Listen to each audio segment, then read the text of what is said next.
Hey guys, so welcome back to another £5 Friday, a series in which I buy things from the internet for under £5. In many cases it's going to be eBay or AliExpress, and we'll plumb the depths of what can be achieved for £5 or what can be bought for £5. In this case, today we have a solar car. Now, I love anything solar, so if it's got a little PV panel on it, then I'm going to be interested. So I picked this up. We've got a bag of parts here. This is literally how it arrived. I mean, it was inside an envelope, obviously, but there's nothing else special here. So we've got a little, I assume this is instructions. It's all in Chinese though.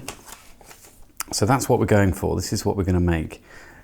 So it's got 4 wheels. It's got a little solar panel there and a motor that drives one of the back wheels. So it's just going to be a rear wheel drive, I guess. I don't know, it depends which one's the front or the back really, doesn't it?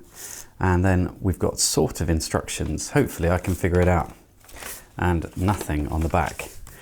So let's get started. Oh, look at that. Tiny little screwdriver.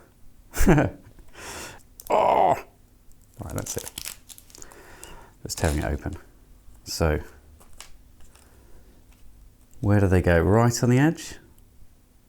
Looks like they go right to the edge and they hang over. So, well, this looks fiddly to me. So we'll pop one through. I'd be better off using my own screwdriver. But we're going to persevere. God, it's quite fiddly. You have to get these small nuts on the back and just hold it in place while you spin the screwdriver, really just hoping it's going to work.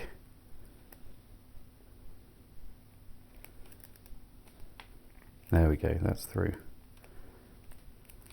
Good thing about having this tiny little screwdriver is you can sort of flick it back and forth very quickly and get a full couple of rotations because the shaft is so thin.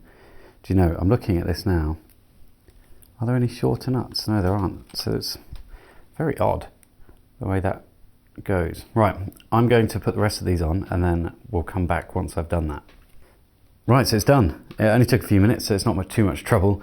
Did end up with some bits left over, which always concerns me, but maybe they put some extra in, who knows. So next up, we've got, well, that's this section here. Now we need to get one of these axles and pop on our larger cogwheel.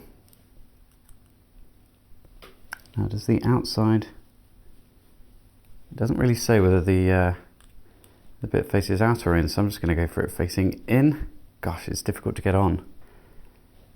Let's see, have I got anything I can hit it with? Maybe.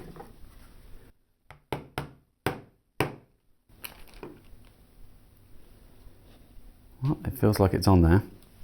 Oh, of course, we're going to have to get the wheel on, so that actually has to go quite far in. Here we go. We'll do a bit more of this. Oh, come on now.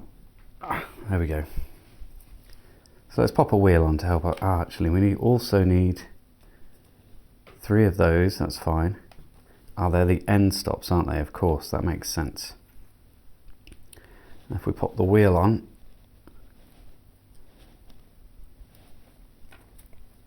and then we can pop it in an axle.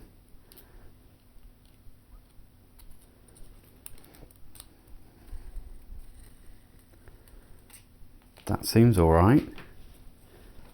Okay, whoa.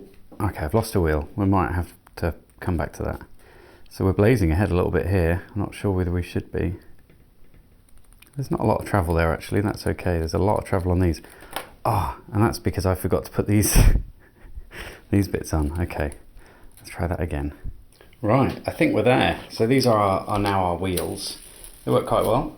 There's not too much play in the axle there, so they don't sort of jump around too much, which is nice. And now we just need to figure out where our motor's going to go. So what do they say next? So I've got the wheels done. Now it says you need to solder the motor to the solar panel. Okay, we can do that. I still have this old USB soldering iron. I don't know where the cable is.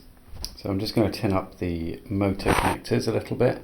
They do have a tiny hole in them, but I'd rather just tack them on with solder, honestly. And we've got the tiniest amount of wire showing on the end of these, so I'm going to have to go and get some not tin snips, some strippers, I think.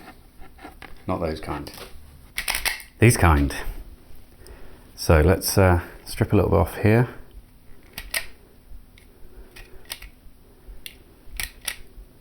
And the other one.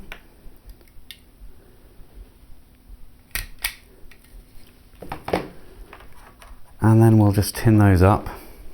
So I'm just going to tin up the motor connectors a little bit. They do have a tiny hole in them, but I'd rather just tack them on with solder, honestly. Connect that there. Again, I'm not too worried about the connection on this.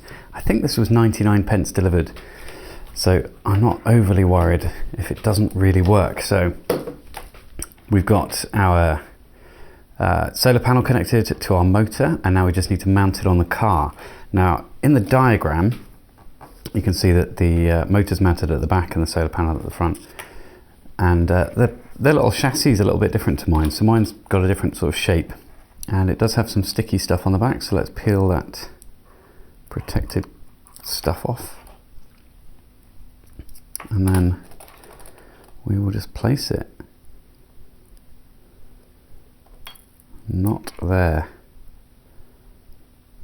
Oh, we've got some junk on there. Is that going to be all right there?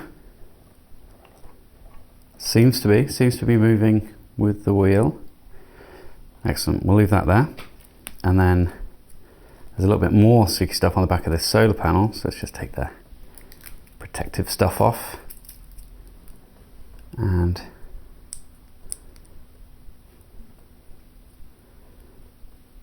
peel off this red stuff. You know, I stopped biting my nails and I thought it would be easier to do things like this, but no. There we go. So that's the sticky stuff off, and now we need to just plant the solar panel down. It would be nice if it had a way of angling it up to the sun, I guess. Now, the light in here isn't going to make you move, so we're going to have to go outside. Well, as you can see, well, sort of see, it looks a bit funny on this camera actually. It is working. That little tiny solar panel is it's getting that motor going. You can put your finger over it and it'll stop. Actually did this a couple of times and it wouldn't, just like now, wouldn't start again. I had to sort of give it a little kick start. I think let's go and try it on the pavement. There he goes. Well, thanks a lot for watching, guys.